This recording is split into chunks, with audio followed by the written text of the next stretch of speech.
light tanks by average win percentage, I'm guessing a lot of you were expecting the M41 Bulldog in the top 3. Not gonna happen, I'm afraid.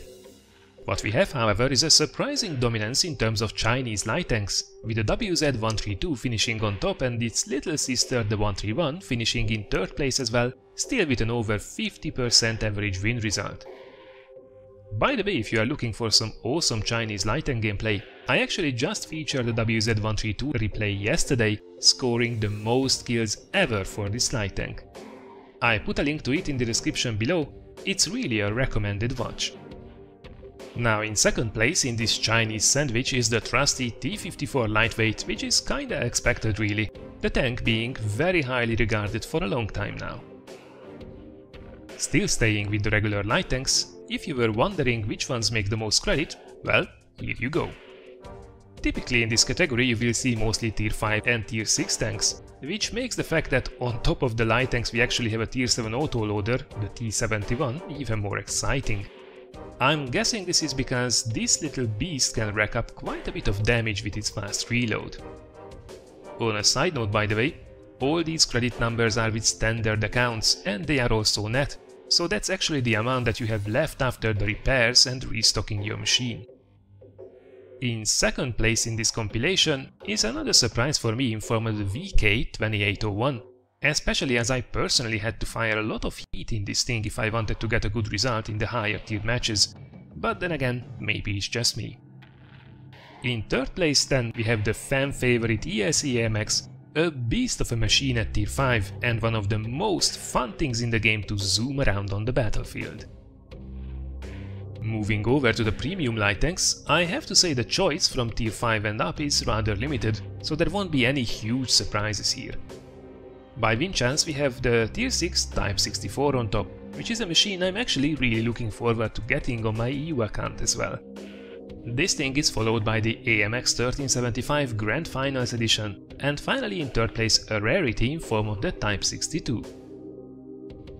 Moving over to the credit side, as expected, the only tier 8 premium light tank, the Black Dog, is on top by credits earned by a long shot, followed by the Type 62, with the Type 64 being in 3rd place. And if you are wondering what happened to the AMX, that little thing fires quite a bit of premium with most players, which in return kinda kills its money making potential really, at least compared to its competition. Switching now over to the medium tanks, among the regular selection you will find a rather significant Czech dominance. In the 1st place is the tier 9 Skoda T50 with a whopping 54% average wins, and in the 3rd place we have its big brother at tier 10 also with a very respectable close to 53% average wins. Now interestingly enough, in the 2nd spot we have actually one of the new Swedish mediums, the tier 7 Leo, which seems to perform rather impressively as well. Now it would be absolutely great to know which gun actually the majority used for this machine, but I'm going to take a wild guess here that it's probably the smaller caliber rapid firing gun. Now in terms of profitability, we will of course have to drop down a few tiers to find the winners, and again, the results did actually surprise me a little bit. Just to remind you, the credit values are with standard accounts and after resupplying. So, in 1st place is a mid-tier derp favorite, the Panzer IV-H, and again I thought that the liberal heat usage will cut more into the profits on this machine, but apparently you can get a reasonable result with HE as well.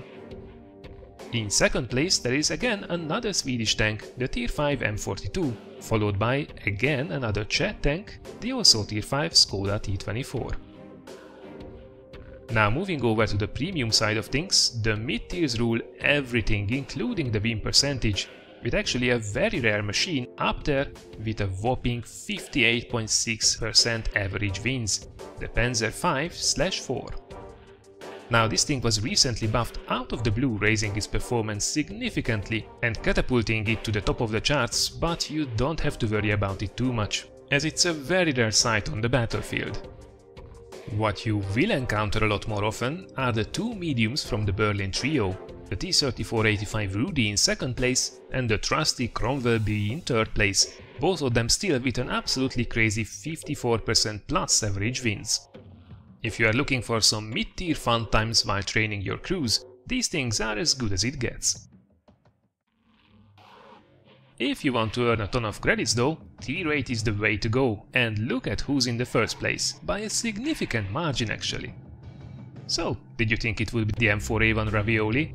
I know I didn't, and this certainly makes me even more interested in this machine, especially considering its huge alpha damage. Now if you like more the standard medium tank gameplay, the Panzer 58 mods is the next best thing that you can do, with an also very strong average profit result, followed by another rarity, the famous Hype 59. And while Hype is pretty much all that's going for this machine in these days, at least it still earns a decent amount of credits.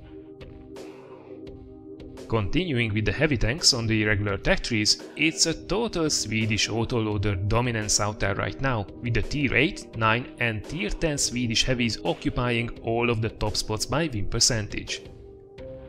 Now before you rush to the forums complaining about how overpowered these things are, it has to be said that as we are so early after their release, they are mostly played by the best and most experienced players out there at the moment, with majority of the population trying to figure out their weaknesses. These win percentages will go down significantly in time, but it says a lot that even the third place machine, the Kranwagen, has almost 56% average wins at the moment at tier 10. Do they make a ton of credits though? Of course they don't. For that, again we will have to go back to the mid tiers. Now the results surprised me a little bit again, though it probably really shouldn't have. These are all very powerful machines capable to do a lot of damage, and these things do not require you to fire a ton of premium shells to be competitive, so the results overall make a lot of sense. So first spot, OI Experimental, second spot is the BDR G1B with a very nice 90mm gun, and then on third spot is back to the Japanese with the OI, the Japanese brute of a tank. Japanese heavies for the win. Moving over again to the premium side of things, who here expected to see the Patriot on the top? Well, I'm sorry to disappoint, though it isn't that far behind actually. It's rather interesting to see the performance differences between the Liberté and the Patriot compared to each other, and I will definitely get back to that in a little bit more detail in a second. So, first things first, in the top spot we have a really dirty machine, the KV-222, a tier 5 seal clubber that basically feasts on the inexperienced players that do not know that they should really exceptionally shoot the turret on this machine. 61.73% average wins on this thing. Just no comment. Now in second place there is another rarity, the former tier 5 American premium heavy tank, the T-14. Now this thing was removed from sale quite a long time ago, but it still posts rather impressive wins for its tier. And finally in third place we have one of the newcomers, the AMX M449. Now a couple of things here. First of all, the M449 and the M449 Liberté, the one that has actually the French paint job, are two separate machines in terms of statistics, even if they really only differ by their skin. The same goes, by the way, also for the T26E5 and the T26E5 Patriot as well. Now in this case I couldn't really find a good quality PNG file for the M449 with the regular skin, and that's why I'm using the Liberté's picture, so sorry for this little confusion. Be as it may, you might be wondering why this thing is actually outperforming the Patriot in terms of the average win percentage. Well, I'm guessing this is because this thing is easier to use correctly. Put the front towards the enemy, done. So it will, on average, perform better with all the players that own it, while the Patriot has a higher skill cap, so the better players will be able to pull off crazy things in it, even if the average is slightly less for that machine. It has to be said though, not by much. So, which tier 8 premium heavy tanks make the most credits? Perhaps surprisingly, the winner is actually the SCM50T, with over 22,600 credits profit per game on a standard account, though it has to be said that the results actually with the premium heavies were really close to each other, most of them doing very well actually. Now in second place we have the good old T-34 that remains one of the best credit earners out there, even if the abysmal gun handling completely destroys these things for me. And then in third place we have the other new kid on the block, the T26E5 Patriot.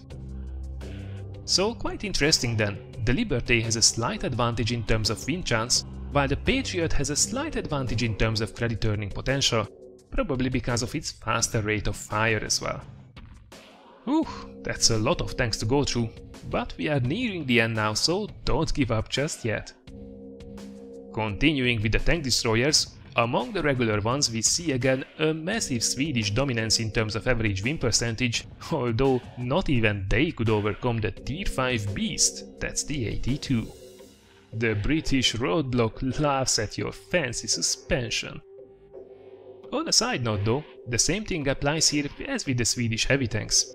These machines right now are typically played by the best and most experienced players, so their win rates will go down in time. Now as for the profitability, again the top spot for the Flat Panzer, aka the Jagdpanzer IV, is a bit of a surprise to me. Now as far as I remember, you have to fire quite a bit of premium rounds in this thing at the higher tiers if you want to stay relevant, although it's also true that this machine is an absolute monster with the regular AP rounds when it's top tier. In second place we have the rather sneaky German tank destroyer the Nashorn, followed by another powerful mid-tier tank destroyer, the Stuck 3G. As for the premium tank destroyers, it's surprise time once again. No, it's actually not the Scorpion G or the E25 posting the most crazy win percentages, though naturally both of them had really good scores. On the top it's actually the second mission reward vehicle at the moment, the T28 concept, which is a bit crazy considering how inflexible this thing really is with massive weak spots. Although it has to be said that it really can be extremely effective in punishing the less experienced round. Now second by win percentage is another rarity, the Su-85-1. Considering that it's widely regarded as an overpowered little beast, I personally expected a little bit better results to be honest, although an average of above 53% wins is still a respectable one. And finally in third spot we have the ISU-122S. Now if you look at the profitability of the premiums, the winner is to no surprise the Rheinmetall Scorpion G, which is one of the best credit earners in the game right now. I think this is also because it's rather forgiving with its massive penetration, just as long as you can remain undetected. Now in second place it's a bit of a surprise in form of the Jagdtiger 88 with its rapid firing 88mm gun and monstrous armor if it's hull down. And finally in the third spot there is actually a complete surprise, a tier 6 tank destroyer, the Box Tank. Now this placement tells